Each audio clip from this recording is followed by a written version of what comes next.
Hey my beautiful friends over there, this is Raymond, and in this video I want to explain, I want to reflect actually on something that I was telling you yesterday, that I was trying to to explain to you yesterday.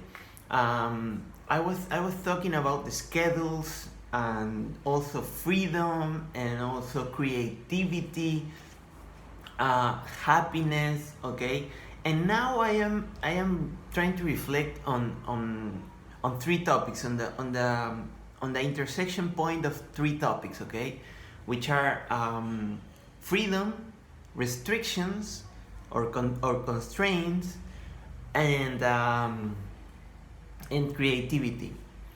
um, and you can also add to this mixture, you can also add schedules, so uh, it got me thinking, my last video got me thinking. I was thinking about restrictions and if they are good or not really for creativity. I have another video in which I tell and I make a logical argument in which I have as a result that constraints are actually beautiful, are actually positive for creativity. There's a very well done argument on how this happens. But I was also thinking, and a schedule isn't a restriction, isn't a kind of restriction. And yeah, I mean, in a way it is a restriction, but it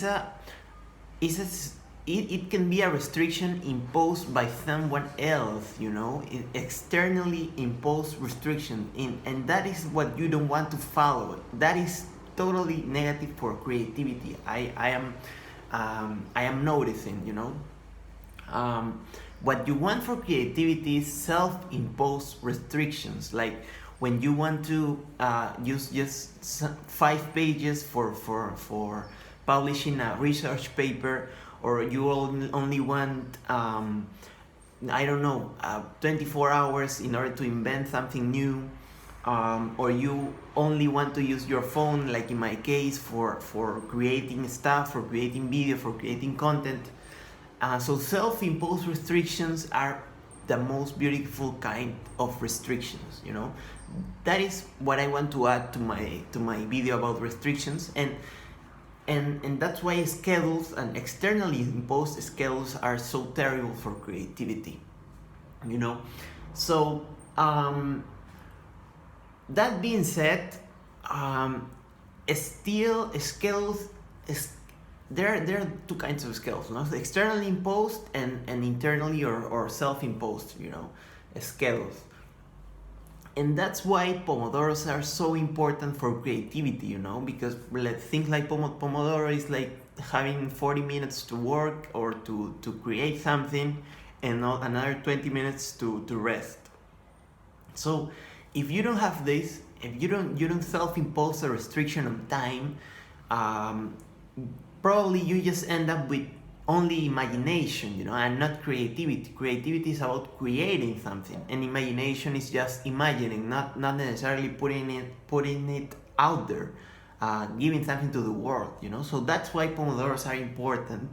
Self-imposed pomodoros are important, and self-imposed restrictions are more important than externally imposed, because if you're following some externally imposed restriction or schedule, like university schedule, like work schedule, like some contract work schedule, or or you are following another schedule, like university schedule, school schedule, all of those kinds just lead to procrastination, I think. And probably you sometimes you don't feel like following such a schedule, and you want to drift off, from that, and that leads to being less honest with yourself, that you don't really want to follow some externally imposed schedule, and you are less honest. I mean, it increases honesty when you yourself make your restrictions about time. So yeah, I really like this concept. Self-imposed restrictions are better than externally imposed I still feel that. That being said, I still feel like not having a schedule is a really big win for happiness. You just do whatever you feel like doing. Whatever you please, and that leads to being happier. That leads to a small smiles around the day, and that leads to happiness. Here's an important point: I haven't seen a happier person that is less creative. Probably a happier person is just more creative. A person that is more free, that has more freedom, is probably more creative. So yeah, I came to the conclusion that this thing about self-imposed restrictions are the best for creativity. And you don't want to get too much of these self-imposed restrictions. You want to make them to minimize them, actually. In my case, for making these videos, I try to make them around the day. I mean, I have, like, I don't know, all the awake, the hours that I'm awake for doing them. And I also want to do them not so long. I want to stay around. I don't know, but I don't want to touch that constraint just yet. But I try to make them short, kind of short. Okay. Sometimes it may be that they are short, and sometimes it may be that they are not. And just to finish about this whole argument and this whole reflection on restrictions, on constraints, and on schedules, and on freedom, and on creativity, and on happiness, I just want to recall and want to tell you about these two examples. One is Masayoshi Son, which is he's the head of SoftBank Group. I remember he gave an interview for Bloomberg, I think, for some Bloomberg show, in which he tells the story about he creating stuff, inventing stuff, and he says something about a self-imposed restriction that he put to himself, which was like trying to invent something in some restricted scope, some restricted amount of time, So yeah, that is a very good example of self-imposed restrictions that fuel creativity. And then there's another one which I also recall, which is Pieter Levels. He tries to make websites and new products without using much frameworks, without using a lot of frameworks, and without using like labor power.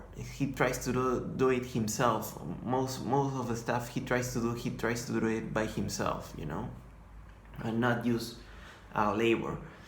So yeah, those are and these two guys are very creative, very very prominent. They are, I think they have invented stuff, and that, yeah, that's the example of how self-imposed constraints are very good for creativity. So yeah, that's what I want to talk about. That being said, I still think schedules are totally terrible for creativity. What you want is something like a Pomodoro or a soft Pomodoro, which doesn't have like hard deadlines and stuff. A soft Pomodoro is kind of great for creating stuff. That being said, that's it for now in English, in my English version of these videos, and I send you a lot of love and peace and a hug also. Bye.